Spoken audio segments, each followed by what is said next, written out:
So what is good, YouTube? It's your boy LegendaryEA, and we are back here for another video. And I know, guys, I've been kind of inconsistent, but 2K does drop next week, so I will be back on my grind then. Double uploads every single day, at least for the first few days whenever that game drops. Of course, the NBA videos will be coming back like this one as we discuss some college basketball. And of course, the rebuilds and all that good stuff on 2K will be coming back as well. But today I am going to be talking about a video that I actually planned like weeks ago, like literally last month, and I've just been so busy. But today we're going to be talking about some of the underrated players heading into the 2020 NBA draft, and of course this coming college season. Now obviously some of the players that you guys think I'm going to be mentioning are not that underrated.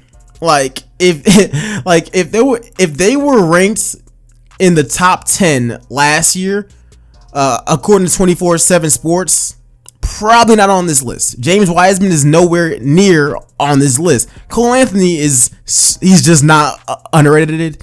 He's just not underrated at all, and neither is RJ Hampton. Neither is a lot of these guys. However, I do feel like these are some of the players that just haven't been talked about all that much. Like, matter of fact, some of the rankings actually went down heading into their senior year, and just some of the guys I think that this season they're gonna kill it in college, and they have a lot to prove. But other than that, guys, let me know what you guys think about this video. Make sure you go and like it up, and of course subscribe. Like I said, man, these are some players that I think that heading into next season, they're gonna improve their draft stock a lot higher than they are actually projected to actually be going. But I mean, other than that, we can get straight into it, because I'm gonna be starting this thing off with some players that are returning to college. Now, of course, I do want to keep this thing short, so I'm just gonna give you guys the player. And when I get into the top 3 players, I'm actually going to be giving a big reason why. But starting off at number 7, we got Myles Powell. He's also one of those guys that I actually saw him play a few times, and every single time I'm like, yo, dude can hoop. Dude can obviously hoop, and I think that he's just going to kill it. Obviously, he plays for Seton Hall, and I think that this year, I mean, he's 22. I think that this is the year that he could possibly play his way into at least becoming a high second round pick. We're gonna have to just go ahead and wait and see how that actually goes. My next player that I actually am gonna be talking about is Marcus Howard. Now, he obviously plays for Marquette. Marquette was cool until they actually pulled up against Murray State, and it was wraps. It was donezo. But he actually did show us a lot in that game as well, and I kind of understand why he went back to school. It was definitely the right decision. This is his year. I mean, some of the players that are returning, they have a good chance of increasing the drafts. Like, I mean, I don't want to call next year's class weak, but it definitely is guard heavy. He's a guard, but it ain't looking the same way these last few drafts have looked as far as talent goes. So he's somebody that can also play his way into being maybe a late first round, early second round pick. We're going to have to wait and just see how the season goes and how far he can take Marquette, though. Another player is obviously Cassius Winston, playing for Michigan State. Boy was killing it. He was killing it throughout the tournament and all. Hit a lot of big shots. Unfortunately, they were not able to get it done. But he's also somebody that this year he's coming in with a little bit of steam. With a little bit of steam. I do feel like a lot of players actually are starting to notice Cassius Winston a lot. He is somebody that I could see who can legitimately bring his draft stock up a lot, and I think that he's gonna have a big season heading into this next season. I mean, they did get Rocket Watts. I don't think that he's cutting into Cassius's playing time at all. So I think that he's gonna be straight heading into his next season. The 4th player that I got on this list is Charles Bass. Now, coming out of high school, was he like the 2nd rated center? I legitimately think that he was the 2nd rated center in his high school class, like a top 10 player. Then randomly he goes to Western Kentucky because I think that they were the first ones to recruit him, or some nonsense like that. Regardless, he's somebody who, I mean, he had a decent season. It wasn't bad. It wasn't that great either. I mean, he averaged 14 points, 10 rebounds, 2 blocks, shooting 45% from the 3 and 60% from the field. Boy was low-key killing it. But he needs to take another big step. Because for somebody who was that hyped up coming out of high school, heading into this past draft, that same hype was not there. But I do think that he has all of the intangibles, and he's playing for the right team. He's gonna put up big numbers. We already know this. He's gonna put up big numbers, and I think that he's somebody who can play his way into the lottery at least. Next up, we got Quentin Grimes, guard. He used to play for Kansas. Now he plays for the University of Houston. I think that was the best decision for him. He's somebody where at this point, you can't go any lower. He's underrated for a simple fact as I don't think he's trash. I don't think that he's trash. I think that he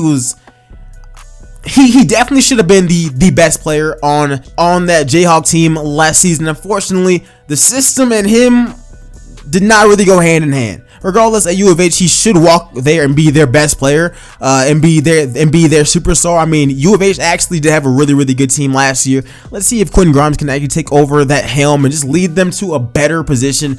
I can see him being a mid 20th pick around there, maybe an early second round pick. I mean, if you look at this past draft, he was projected to, like, the beginning of the year, they had him in the top 10. By the end of it, he was mid second, undrafted. There's no way he gets worse. At this point, his draft stock can only go higher. So I'm expecting it to go higher. Hitting it at number 2 on my list, we got Tre Jones going back to Duke University. And matter of fact, him even heading back there really surprised me, because I really thought that he would be drafted in the top 20, or latest he was going to be going in the first round, late first round. If he was there in the second, somebody would be getting a steal. Regardless, this man's a lockdown defender. He's a solid playmaker. He's a really good shooter as well. And Duke just added some more talent. I think that Tre Jones this year, if anything, he ends up being maybe a late lottery pick. That's his ceiling, because like I said, this coming draft has a lot of good guards, and I think they all have more potential than Tre. But if you're talking about right now, he's the best defensive guard that would be in the 2020 draft, and I don't think it's all that close. I just think that's the way it actually is. Obviously, he showed us last year that he can ball out playing with RJ, playing with Cam and Zion. I think that he's only going to get better. So that's why I have him at number 2 on my list. Now, to round out the college players and players returning for their sophomore, junior, or even senior years, we got Shareef O'Neal. Now, obviously, this is Shaq's son. I was somebody who like stated, like, coming out of high school, I thought that he'd be decent. I thought that he would be really good. People thought that he was gonna be like complete trash. I saw some talent there. Then obviously last season he had to get the heart surgery and all that, and that will be a hindrance. But I think that he's gonna have a monster year. I mean, we've seen him play in the Drew League. We've seen him in the UCLA practices. He's starting to actually play like a legitimate big man instead of just pulling up threes and playing. His game used to remind me kind of Kyle Kuzma's a little bit, but now I see that he's gotten bigger. He's getting more in the paint. He's starting to utilize his size and his strength a lot more, and I think that he's going to kill it in the Pac-12. I think that he's somebody that his ceiling could be lottery. Not early lottery. I would say maybe around like the 12th, 13th, 14th pick. Because like I said, the potential is still there, and I think that he's gonna put up monster numbers for UCLA. The one thing that might hold him back is him getting that heart surgery. Those kind of surgeries and those kind of injuries in general, like, scouts stay away from. So I could definitely understand why somebody would not draft him for that reason. But I do think that he is underrated heading into this season. People expect him to not be good, and most people think that he only got there because of his last name, but at the end of the day, he has a really good handle for somebody that size can shoot, and he's actually starting to like use his athleticism in the paint, and I think that's gonna be a scary sight for everybody to see. Now, I actually did come up with a few high school players I think are going to be having some big seasons at their respective colleges. Starting off with number 4 is Tyreke Maxie. Obviously, he's going to the University of Kentucky. I've not really seen him get talked about all that much. Boy's a bucket. That's all that I can say. We got to see. In the past few years, UK hasn't been producing the best players other than Shea. Like, they haven't really been killing it. But let's actually see what happens with Tyrese. But let's actually see what happens with Tyrese Maxie, man. I really think that he's gonna kill it there. Next up, we got Jameis Ramsey. He's heading to Texas Tech. Obviously, last year played in the national championship game. Now he's their star player. I do want to see how that actually works. I know they dropped like 41 points in this little tournament game or whatever, but I think he's their highest recruit in school history, and I guess that now they have somewhat of a star player.